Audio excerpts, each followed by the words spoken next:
नमस्कार मंडळी, dear society YouTube चॅनलमध्ये आपलं स्वागत. मंडळी, आजच्या या व्हिडिओच्या माध्यमातून आपण जाणून घेऊ सहकारी गृहनिर्माण संस्थांमध्ये सभासदांचे प्रकार किती असतात आणि त्यांचे अधिकार कोणते असतात. तत्पूर्वी अद्यापपर्यंत जर तुम्ही डिअर सोसायटी चॅनल सबस्क्राईब केला नसेल, नोटिफिकेशन ऑन करून ठेवली नसेल तर तात्काळ करून घ्या. कारण सहकारी गृहनिर्माण संस्था, अपार्टमेंट, फ्लॅट धारक, बिल्डर आणि फ्लॅट धारक यांच्यामधले व्यवहार, महारेरा, मोफा या विविध कायदे, अधिनियम, नियम, तरतुदींच्या संदर्भामध्ये डिअर सोसायटीच्या माध्यमातून अद्ययावत माहिती दिली जाते.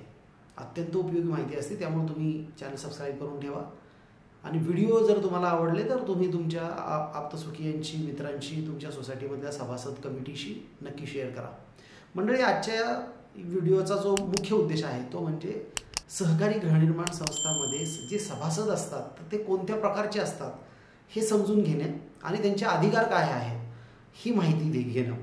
तर सहकारी गृहनिर्माण संस्थांमध्ये 4 प्रकारचे सभासद असतात.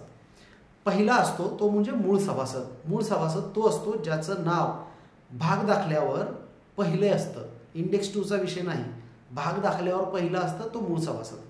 दुसरा सभासद जो असतो त्याला म्हणतात सहसभासद. सहसभासद हा असा व्यक्ती असतो ज्याचं नाव सदनिकेच्या खरेदी खतामध्ये, ॲग्रीमेंटमध्ये असतं, म्हणजे तो सहमालक असतो. त्या फ्लॅटचा जॉईंट ओनर असतो, त्याला जॉईंट मेंबर बोललं जातं, सहसभासद म्हणून त्याला गणलं जातं.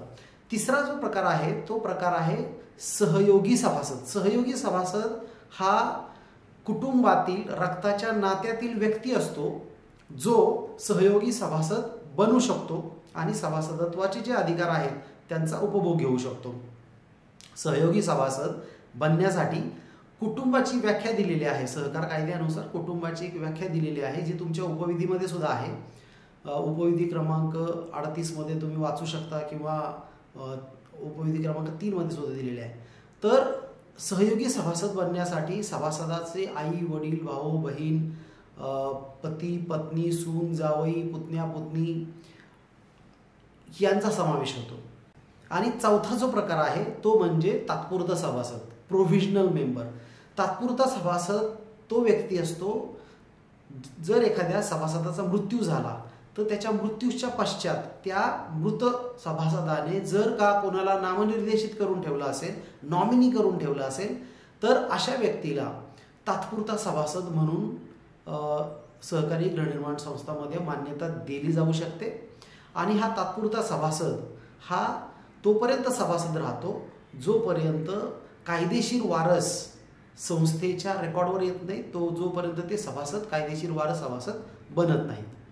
आता आपण या 4ही सदस्यांचं सभासदत्व कसं मिळतं ह्याच्याविषयी जाणून घेऊ.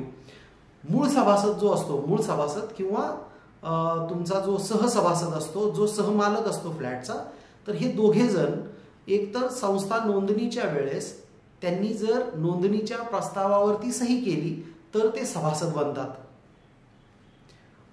आणि सहयोगी सभासद एकदा संस्थेचं कामकाज सुरू झालं त्यानंतर जर मूळ सभासदांना असं वाटलं की आपण आपल्या कुटुंबातील व्यक्तीला, मुलाला, मुलीला किंवा कुटुंबातील व्यक्तीला सभासदत्वाचे अधिकार द्यायचे आहेत तर त्यांना आधी त्या संबंधित नातेवाईकाला सहयोगी सभासद बनवून घ्यावं लागतं. त्यासाठी समितीकडे विहित नमुन्यामध्ये अर्ज करायचा.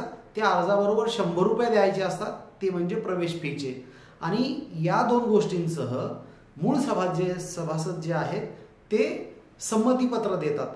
तर याला समितीने मान्यता द्यायची असते आणि समितीने मान्यता दिल्यानंतर सहयोगी सभासद नातेवाईक जो आहे तो बनू शकतो. त्याचबरोबर प्रोव्हिजनल मेंबर म्हणजे तात्पुरता सभासद जो आहे तो मृत्यूच्या पश्चात नॉमिनी जो आहे त्याला बनण्याचा अधिकार आहे. एखाद्या सभासदाचा मृत्यू झाल्यानंतर जो कोणी नॉमिनी असेल त्या नॉमिनीने संस्थेकडे सभासदत्वाचा अर्ज केला पाहिजे. विहित नमुन्यातील अर्ज आहे आणि तो अर्ज केल्यानंतर त्याच्याबरोबर त्याला 100 रुपये एंट्रान्स फी, प्रवेश फी द्यावी लागते. आणि मग समिती त्याच्या सभासदत्वावरती निर्णय घेते आणि त्याला तात्पुरता सभासद बनवू शकते. तर अशा प्रकारे सभासद बनलं जातं. मग या सभासदांना जे अधिकार आहेत ते अधिकार कोणकोणते असतात मूळ सभासद जो आहे त्याला संस्थेचे सर्व प्रकारचे अधिकार असतात. मूळ सभासद ज्याचं नाव भाग दाखल्यावर पहिलं असतं तो मूळ सभासद, ज्याला मतदानाचा अधिकार असतो, संस्थेच्या कामकाजामध्ये भाग घेण्याचा अधिकार असतो, संस्थेच्या सर्वसाधारण सभेमध्ये उपस्थित राहण्याचा अधिकार असतो, मालकी हक्क फ्लॅटचा असतो त्यामुळे ती फ्लॅट विक्रीचा अधिकार असतो, नॉमिनी करण्याचा अधिकार असतो आणि समिती सदस्य म्हणून निवडून येण्याचा, निवडणूक लढवण्याचा सुद्धा अधिकार असतो. त्याचबरोबर संस्थेचे जे सामायिक कागदपत्र आहेत, संस्थेचे जे कागदपत्र आहेत ते तपासण्याचा सुद्धा अधिकार मूळ सभासदाला असतो. मग सहसभासदाला अधिकार कधी प्राप्त होतात? मूळ सभासदासारखेच सहसभासदाला सुद्धा अधिकार आहेत.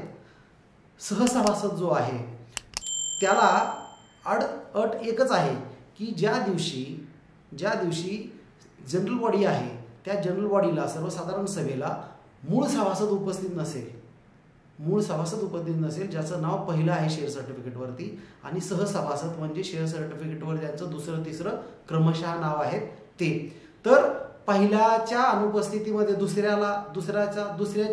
पहिल्या दुसऱ्याच्या अनुपस्थितीमध्ये तिसरा, पहिल्या दुसऱ्या तिसऱ्याच्या अनुपस्थितीमध्ये चौथा हा सर्वसाधारण सभेमध्ये उपस्थित राहू शकतो, मतदान करू शकतो.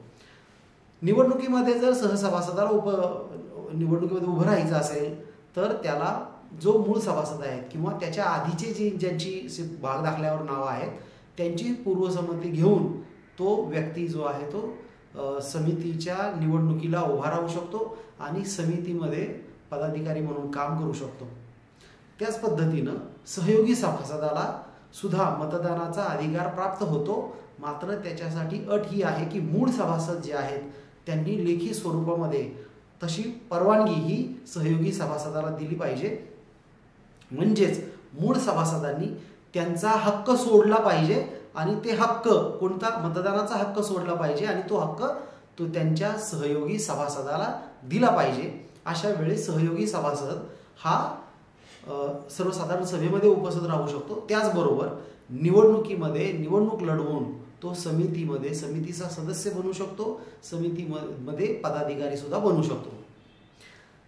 आता जो तात्पुरता सभासद आहे त्याला मतदानाच्या अधिकारासंदर्भामध्ये स्पष्ट आहे की त्याला मतदानाचा अधिकार आहे, मात्र तो निवडणूक लढवू शकतो का, तर त्या संदर्भामध्ये सहकार कायद्यामध्ये कुठेही काहीही नमूद नाहीये.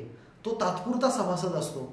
तर तात्पुरता सभासद असतो, शिवाय सहकार कायद्यामध्ये त्याला निवडणूक लढवण्याचा अधिकार आहे, समितीमध्ये येण्याचा अधिकार आहे किंवा नाही याबाबत जी नवीन प्रकरण 154ब आलंय त्याच्यामध्ये कुठेही उल्लेख नाही.